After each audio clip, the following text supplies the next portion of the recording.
আজকে আসলাম জিয়া উদ্যান। এখানে এসে আমাদের এক কাকাকে পাইছি। কাকা আসলে অনেক খুবই অসাধারণ বাঁশির সুর তুলে। তো কাকার বাঁশির সুর অনেক দূর দূরান্ত থেকে মানুষ শুনতে আসে।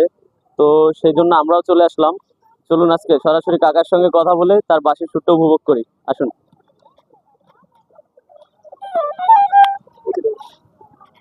আসসালামু আলাইকুম কাকা। ওয়ালাইকুম আসসালাম। কাকা আপনার নাম কি? আমার নাম মীর মাহবুব আলম। ও আচ্ছা, আপনি এখানে কতদিন ধরে বাঁশি বিক্রি করতেছেন? আমি এখানে প্রায় 20 বছর। 20 বছর। ও আচ্ছা, আজকে আমাদেরকে একটা সুন্দর একটা বাঁশির সুর শোনাবেন আপনি। অবশ্যই শোনাবো।